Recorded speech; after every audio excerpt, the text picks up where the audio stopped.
Hey guys, welcome to Piece of Truth. It's August 29th, 2016, and I just wanted to blaze through an article that I came across on the interweb today.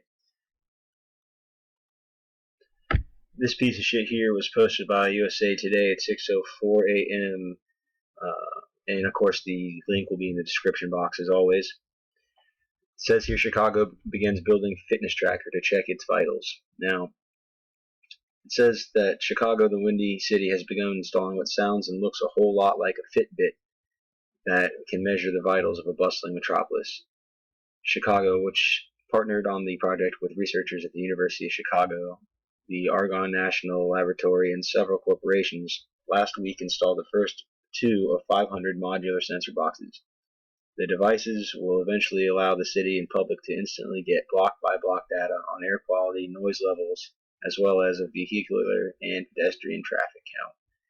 Now, the project, dubbed the Array of Things and described not Orwellian at all, and described by Chicago officials as a fitness tracker for the city, is a first-of-its-kind effort in the nation. Plans are in the works to replicate the project in the coming years in more than a dozen other cities, including Atlanta, Chattanooga, and Seattle. The Chicago project was funded with the help of a $3.1 million National Science Foundation grant.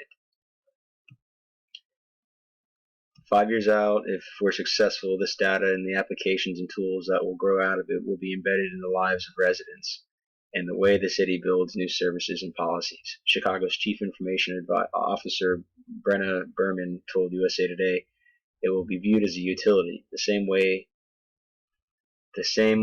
view our streetlights. Who the fuck is the editor? And the way we view our buses. They are there for us, and they help us get through the city more easily. They are just part of our everyday life. The 10-pound beehive-looking boxes, affixed on light poles, are fitted with sensors that will allow the city to measure air and surface temperature, barometric pressure, light, vibration, carbon monoxide, nitrogen dioxide, sulfur dioxide, ozone, and ambient sound intensity. 2 cameras in each sensor box will collect data on vehicle and foot traffic, standing water, sky color, and cloud cover. The data will be nearly instantly distributed through the city's website. Data from the first sensor boxes installed are expected to be made available to the public starting in mid-October. A total of 50 sensor boxes, or nodes, will be installed around Chicago by the end of the year, and 450 more will come online by 2018. Officials in the nation's third-largest city are optimistic that the project will have in-the-moment utility for residents trying to make decisions about whether to drive or walk an asthmatic child to school. It's always about the children. Or help pedestrians avoid taking desolate routes. For the city, officials believe the sensors will provide a treasure trove of data that will help them make better decisions about infrastructure and health issues in the future. Yeah, it's for the greater good. For residents, the ability to have real-time information when you bike to school or to work and to choose the lowest pollution route once all these nodes are up is something we envision for the future, Berman said. What it means for the city is if we know there are pockets of poor air, we can work with environmentalists and community groups to improve air quality in those areas of the cities that need that focus. Berman added that the city has immediate plans to use the data to help guide decisions about bus service.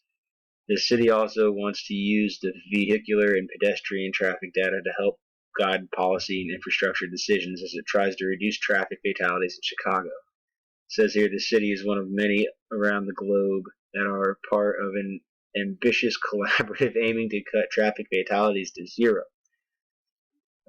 They better bring in automated cars, so nobody can make human error, right? Since the project was announced in 2014, Berman said the city has also been approached by community groups who are eager to use the data. The first sensor boxes were installed in the Pilsen neighborhood, whose residents suffer a higher occurrence of asthma than other parts of the city. Berman said operators of a health clinic in the neighborhood are eager to see the data collected by the sensor boxes. It's all about health, betterment of society, right? There are a ton of hit and miss experiments being done in cities around the world, but they are not being measured, said Charlie Catlett, the lead investigator of the Array of Things project. God, that sounds Orwellian as fuck. We're not able to take a success in Chicago and say this is why it succeeds, and this is how you can adapt that to Denver or Los Angeles or New Orleans. I want to see this project help city designers and planners navigate better. When the project was announced more than 2 years ago, officials faced some skepticism from residents concerned that the collection of data could invade individual privacy. No shit. The group, however, has scrapped the original plans to use a Bluetooth modem, which would have helped it collect foot traffic data by detecting the number of smartphones moving through the area. They've also assured residents that photos taken by the cameras would automatically be deleted within tens of minutes. The amount of time it takes to download relevant information into the system. Okay, so your photos will be deleted as soon as they're downloaded into the system. I love it. We are not handling anything that's that sensitive. Just your personal ID and all that.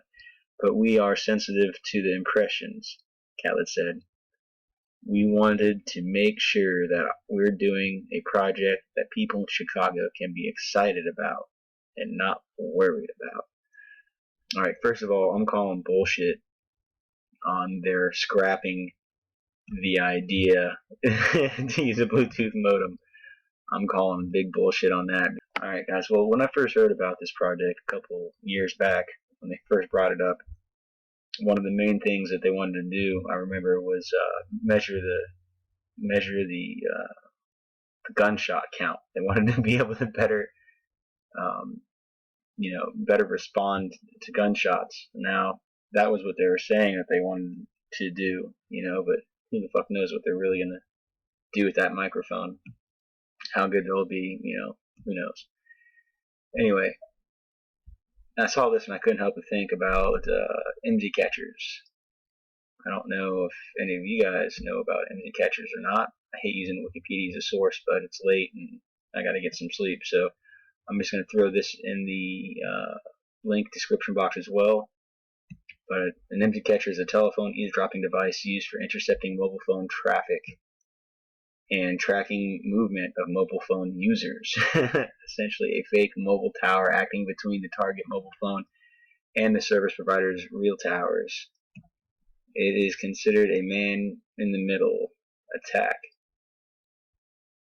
It says here that MZ catchers are used in some countries by law enforcement and intelligence agencies, but their use has raised significant civil liberty and privacy concerns and is strictly regulated in some countries, such as under the German whatever the hell.